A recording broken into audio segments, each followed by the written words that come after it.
Hi, we're here at the 20th Mazon Speed Bowl, Grundy County Speedway Hall of Fame ceremonies today, and with me is 2024 inductee Andy Grod. Welcome, Andy. Good to see you. Thank you.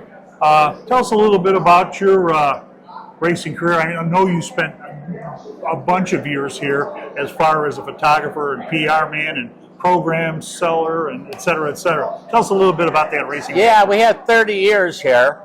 I started out in working on a late model for Raceway Park with Ed Kilpatrick, and that was after I got out of the Army, so that was 69, 68, somewhere right around there. We had a 69 Chevelle, and we ran at Raceway, and then we ran at Ileana, and won some races over at Ileana. Never brought the car here, I don't believe.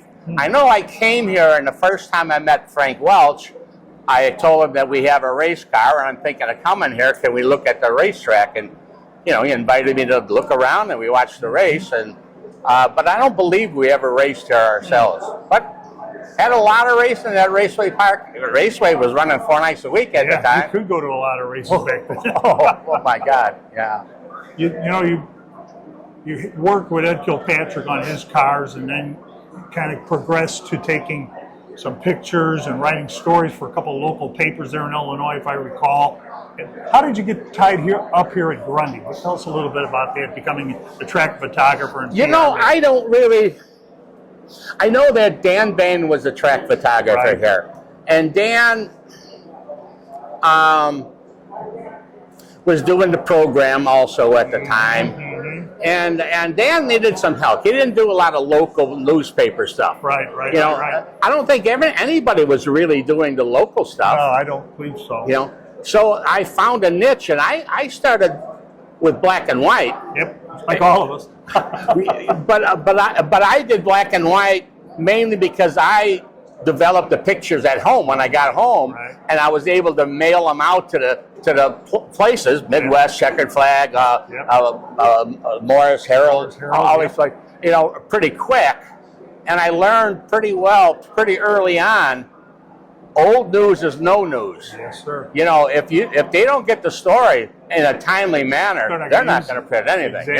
Exactly. So in fact, one of the things I'm going to mention tonight was onion skin paper.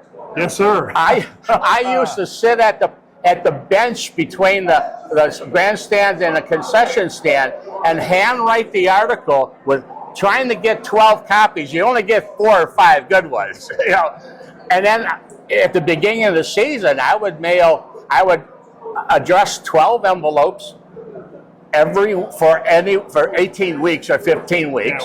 Put stamps on all of them. Do the handwriting of them, put them all together, and mail them on the way home. People don't realize just what a PR guy for a racetrack was doing back in the day, long before computers and telecomputers, whatever they call them. And it was like have a typewriter type it up on onion skin paper, hopefully, and run it down to the biggest post office in the area. And Andy, you did that for so many darn years here at the Grundy County Speedway and also at Ileana in Indiana. And incredible. I mean, the time and the work you put in, it was just, to promote the racetracks. Yeah. Anybody who is looking for a job to make money don't want to do any of our jobs. I know I lost a ton of money. If I normally, I worked at a union, I worked at an International Harvester, and we worked every Saturday and a lot of Sunday night. I was third shift. Yeah. After the races, I was days at that time. I would write my article from Grundy. At 3 in the morning, I would finish up. I'm supposed to be at work at 6:30 in the morning, so I missed a lot of days. And then here we go. If I'm working a Sunday, I didn't make the Sunday either because Ileana, the same thing, When you look back at your career here at the Grundy County Speedway, working for Frank Welch and the Fair Board, what's a memory or two that really sticks out? Well, let's talk about the good stuff. Because Yeah, that's what we're here behind to the talk about, scenes, because sometimes Yeah. there's some discrepancy about this and that. yeah. So I think the devotion of we didn't have the number of people working at the Speedway either. No. There was basically Frank Welch, Yep. Jim Peacock. Yep. He was the treasurer of the fair board, and he wears here and me doing the PR and photography before my son, and we had an announcer, in fact, White is going to be here tonight, isn't he? Supposed to be, yeah. And he was the announcer, I think, when I first came here. Yep. I didn't Terry White, yep. I did 10 years here during your I was going to say a short 10 years. Well, I don't know if you're aware of it. I was going to mention it in a nice thing later on. But Frank asked me to be the track announcer here. Oh. And I says, Frank, I belong on the racetrack. I want to be where the action at. I says, why don't you give Stan a call? Because you were already at Ileana. Right. And I says, if he don't take it, I'll take it. But I'd rather be in the pits. I got the names that, for doing the PR, I got to get a lot of stuff going on. Yeah, People asking about the point standings that I did all the time. I got to be there to answer questions, show them how my numbers work. Right. I can't be up in the photo booth. They'll all be lined up up there waiting for you. Nobody wants to do that walk. I know that. My granddaughter here, she's 26 now. When she was, 12 or whatever, she used to take the point standings up there for me. My wife would work the photo booth, and Andy would, when he got old enough, would be in the infield with me. Family affair. Oh, it has to be. It have to be. I feel bad. Sharon can't make it. She got that COPD real bad. Sorry to hear that. And she's a big part of this. Yeah. So. Andy, it's always a pleasure seeing you. I know you don't get to too many races out here anymore, but I see you maybe once, twice, 3 times a year in the infield. But it's good seeing you, and thank you for all the work, definitely all the work you've done here for the Grundy County Speedway. Yeah, thank you. And I think it's definitely be honored as an inductee. You're very entitled to it, and it's an honor for us to do. I appreciate it. Get the word out of what's behind the scenes, because some of these people here are working just as hard as I did. Well, yeah. You can't have a program. To make it work. Yeah, make it work. That's the thing. Again, thanks, Andy. Okay. Our next inductee is Andy Grod. He got interested in racing way back when he was just a kid. His uncle owned a gas station in the Roseland neighborhood of Chicago, and he kept a couple of stock cars there, working on them, etc. And Andy got the bug, got bit. Went in the service, came out of the service, started working with Ed Kilpatrick's race team at Raceway Park in Blue Island. Did that for a number of years. When Andy first started going to the races, he was too young to get in the pits. His dad had to take him to the pits. After that, his girlfriend at the time and his wife of 53 years, Sharon, would go to the races several times a week at Raceway Park. He got hooked. Finished up on the racing, getting your nails dirty, your fingernails dirty, etc. Started doing photography and PR work, writing stories about the local races here at Grundy in Ileana. Became the official track photographer at Ileana, and before you knew it, he was the track photographer here at the Grundy County Speedway for many, many years. Part of his job here, though, was, besides taking photographs of the winners and the almost winners, he put together the yearly souvenir program book here at the Speedway and at Ileana.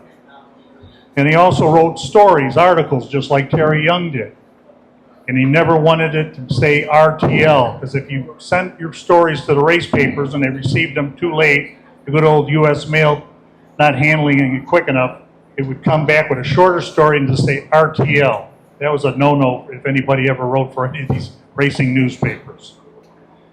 Another job, he was putting the programs together. And he lived in Dalton, Illinois at the time. So he's selling program ads for Ileana and Northwest Indiana. And he's also coming back this way to collect money selling ads for Grundy County Speedway. The guy just did an incredible job, 30 years or so of just promoting Grundy County Speedway.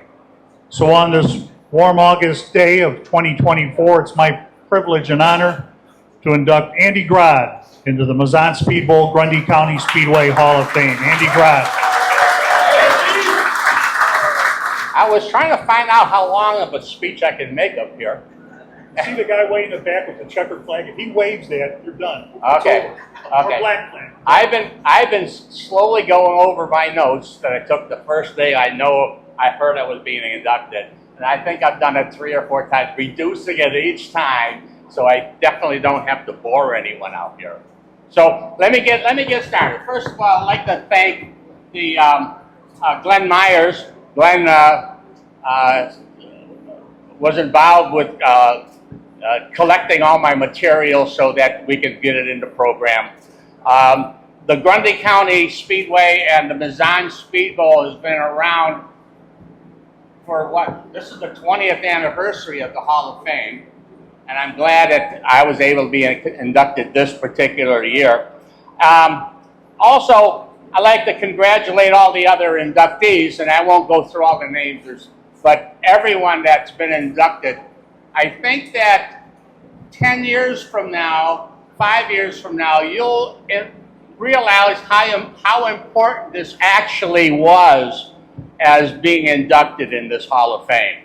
It's something that a lot of people never realized, yet 40 years from now, your name will still be floating around and your pictures will be up on the board that you were inducted in the Hall of Fame. So I'm quite proud of doing that.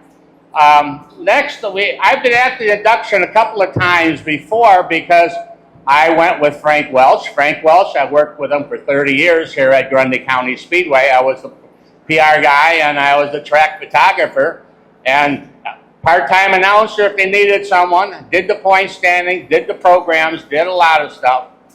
And so I came by and saw Frank get inducted first as a driver from the Mazon Speed Bowl, and then as the track promoter at the track. And luckily, I'm here when the family of Frank Welch is now a member of the committee to the Hall of Fame.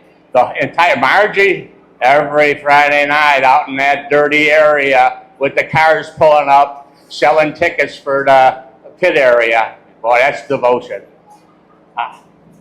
Next, I'm also want to just mention the people that I've brought myself here. My son, Andy Jr. Andy was the photographer for many years out here in addition to me because it was too much for me to handle myself. So when he got old enough, he came into the infield with me. And his fiancee Leslie's here, and together they're quite a team. We also have my daughter here, which is Samantha Holland. She lives in Orlando. Samantha? Oh. Anastasia Holland. My granddaughter is Samantha. My other granddaughter is here, Ashley, and the Christian Oropeza. Emma is here. Emma she got her driver's permit. Everybody know that she drives now? All right. Let me get into the nuts and bolts of this thing real quick. I'm not going to bore you with what was written in the program because you can read that yourself. All I remember is my first race was my dad took me to a midget race in the amphitheater. Man, that was a long time ago. I must have been about 8 years old. Why we went, I have no idea who he knew, but he knew a lot of people. So we went there for some reason, and I really enjoyed it. But I left racing for a long time after that. And around 1960, working at my uncle's gas station at age 13 or 14, my cousin built some stock cars there. Richie Miller drove them, ran at Raceway 4 nights a week. So you got the bug. I did some work on the car, but I was 13, so I cleaned parts and went out and got parts and tightened the wheels on the car, stuff like that. 1965, I met a girl, became my wife for 54 years, 55 years. I'm not sure what it is. My wife tells, I wrote down 53. My wife said it was 55. So I'm going to take her word for it. Also that year, a year before I joined the Army, I wasn't joined, I was drafted in the Army. Back then, there was a draft. So I didn't have a say-so. It was also a time when the Vietnam War was going on. And we ain't going to get involved in that, but I had a twin brother in the Marine Corps, spent 18 months there, and he died from complications of the war. So, bad part of my life at that particular time. Also, in 1966, just before going to the Army, I started at International Harvester. And I just retired about 5 years ago in 2018 with 53 or 54 years seniority. And believe it or not, John McCarnes worked at the same plant as an engineer in the Melrose Park plant. And they told him, hey, either racing or engineering. And John McCarnes went to the racing area of it, and he became, again, one of the people of Artco Racing with Art Frigo here. Remember, didn't go to, returning from the military, got married, moved to Dalton. My cousin, Paul Beck, who was pretty well known as, from Raceway Park, as knowing a lot of stuff, you know, Paul. And he asked me if I had to help Eddie Kilpatrick, which I did, running a late model. Didn't know Eddie before. We ran pretty well. Didn't set the world on fire, but we ran well. And we had a lot of fun, and that started a career for a number of years until he ended his racing career. And I say, what do I do now? I love being around race people. So I started shooting photography, black and white, at Grundy and Ileana, because I saw there was a need for photographs in the local newspapers or the racing papers, Raceway, Checkered Flag Racing News, Midwest Racing News. So I would shoot black and white, and I would go home after the races, develop the pictures in my basement, and mail them out to the race papers so they make it there in time to get published in the Thursday edition, that Thursday night edition of the paper. And sometimes that took driving down to the main post office downtown Chicago at 11 o'clock at night to drop them in the mailbox there to get to Milwaukee and by deadline time. Just a few highlights, again, other than what's in the program. My daughter, Stacy, created the first website of the Grundy County Speedway. She wasn't a computer person, but she saw me writing all these articles everywhere and trying to make deadlines and doing all this stuff. Then we finally bought a computer. This was 70, I don't know. What do you think it was? I don't know, 70, let's say 78. And she actually created the website where I can post all my photos, the point standings, and the articles, in addition to sending them out by fax to 12 or, Grundy here we had 12 places we sent every week. Before the computer, it was onion skin paper. Anybody know what onion skin paper was? It's paper, very thin paper with a very thin layer of carbon paper on top of it. And you could put 6 or 7 or 8 of these together and write hard, and you'll get 5 or 6 decent copies. And we used to mail them out as best as we can to all the race papers. My son, when he got old enough to get into the infield, because again, Stacy was working the photo booths at both tracks, Grundy on Fridays, Ilian on Saturdays. My wife worked both of them. When Andy got old enough, now he's in the infield with me, helping me out on the photos. I'd be in turn 1, he'd be in turn 4. And we worked together pretty well. He took care of bringing the photos in and getting them all published, getting them processed and labeled. There's just so much work to do behind the scenes for that. I was officially Emil Andre's unofficial photographer. A lot of open wheel people here. Emil Andres had the old timers convention once a year. And him and his wife Charlotte would call me up and say, "You're gonna be there this weekend because I want some people pictures taken."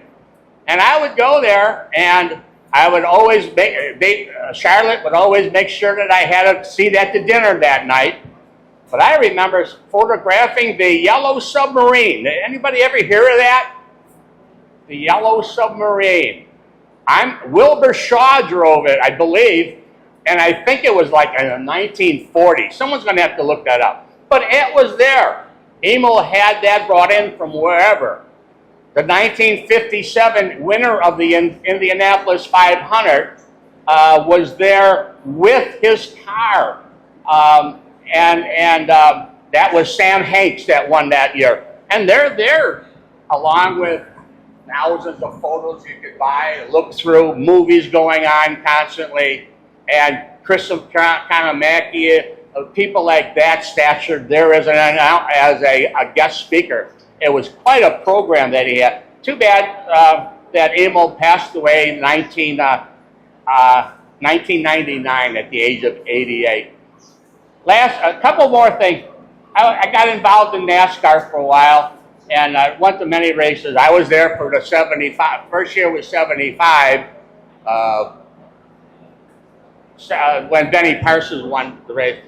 I was there for 76 when the Daytona ended with Richard Petty and David Pearson crashing together at the last lap. Everybody see that? I've got movies of that where you can't see what's going on because the grandstands were actually bouncing around trying to get a movie of that.